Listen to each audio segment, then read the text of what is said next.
Reasonings லாகிஸ்ல இந்த question ப்ரீவியஸா RRB எக்ஸாம்ல கேட்டிருக்காங்க. ஸோ அந்த கொஸ்டின்ல 3 கூற்றுகள் கொடுத்துருக்காங்க. அதே மாதிரி 3 முடிவுகள் கொடுத்துருக்காங்க. ஸோ கொடுத்துருக்கிற முடிவுகள் அந்த கூற்றுகளை ஃபாலோ பண்ணுதா இல்லையான்னு கேட்குறாங்க. ஸோ இந்த மாதிரி சம்கினால எப்படி குயிக்கா சால்வ் பண்ணலாம் பார்க்கலாம். அதற்கு முன்னாடி நம்முடைய அகாடமியில் 2026 ஆண்டு வரக்கூடிய டிஎன்பிஎஸ்சி மற்றும் போலீஸ் எக்ஸாமுக்கான எஸ்பெஷலி மேக்ஸ் அண்ட் ரீசனிங்க்கு தனியாக online classes and test base start இருக்கு. ஸோ கிளாஸஸ் பத்தி வேற ஏதாவது டீட்டெயில் வேணும் மேல இருக்கிற நம்பருக்கு கான்டாக்ட் பண்ணுங்க. கூற்றுகள்லாம் இங்கிலீஷ்ல ஸ்டேட்மெண்ட்ஸ் அர்த்தம். ஃபர்ஸ்ட் கூற்று பாருங்க, எல்லா பக்கங்களும் நாட்குறிப்புகள். நாட்குறிப்புகள் அப்படின்னா டைரின்னு அர்த்தம். இங்கிலீஷ்ல டைரின்னு அர்த்தம். எல்லா பக்கங்களும் எக்ஸாம்பிளுக்கு பக்கத்துக்கு பா மட்டும் வச்சுக்கலாம். ஸோ இது பக்கம், இது எல்லாமே பக்கம். எல்லா பக்கங்களும் நாட்குறிப்புகள். நாட்குறிப்புலாம் இங்கிலீஷ்ல டைரின்னு அர்த்தம். நெக்ஸ்ட் சில நாட்குறிப்புகள் புத்தகங்கள் அப்படிங்கிறாங்க. சில கொஞ்சம் நாட்குறிப்புகள் புத்தகம் அப்படிங்கிறாங்க. நெக்ஸ்ட் எல்லா புத்தகமும் குறிப்பேடுகள் அப்படிங்கிறாங்க.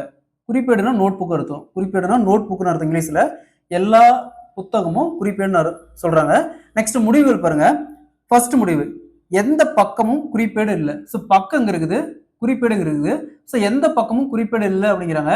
ஸோ இதை நம்ம கன்ஃபார்மா சொல்ல முடியாது. இருக்கலாம், இல்லாமே இருக்கலாம். ஸோ இந்த குறிப்பேடு அப்படிங்கிறது இந்த சைடு கூட வரலாம். ஸோ பாசிபிலிட்டி இருக்கு. ஆனா இது கன்ஃபார்மா நம்ம உறுதியை சொல்ல முடியாது. ஆனா இவங்க என்னங்கிறாங்க, முடிவுல எந்த பக்கமும் பக்கத்துக்கும் குறிப்பேடுக்கு எந்த சம்மந்தமும் இல்லை அப்படிங்கிறாங்க. ஸோ அப்ப இந்த முடிவு ஃபாலோ பண்ணாது. ஃபர்ஸ்ட் முடிவு ஃபாலோ பண்ணாது. ரெண்டாவது முடிவு பாருங்க, எல்லா பக்கங்களும் குறிப்பேடுகள் அப்படிங்கிறாங்க.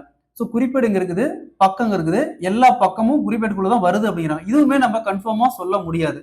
நெக்ஸ்ட், எல்லா நாட்குறிப்புகளும் குறிப்பேடுகளாக இருப்பது சாத்தியம். சாத்தியம்னா இங்கிலீஷ்ல பாசிபிலிட்டி, வாய்ப்பு அப்படின்னு அர்த்தம். வாய்ப்பா இருக்குது அப்படிங்கிறாங்க. அதாவது எல்லா நாட்குறிப்பும் எல்லா நாட்குறிப்பும் குறிப்பேடா இருக்கிறதுக்கு வாய்ப்பு இருக்குது அப்படிங்கிறாங்க. இந்த மாதிரி பாசிபிலிட்டின்னு வாய்ப்பு உள்ளது இல்லை பாசிபிலிட்டின்னு வச்சுட்டாவே அந்த முடிவு பார்த்தோம்னா ஃபாலோ பண்ணும். ஸோ அப்போ கன்க்ளூஷன் மூணாவது ஃபாலோ பண்ணும். ஸோ அப்போ option C is the correct answer.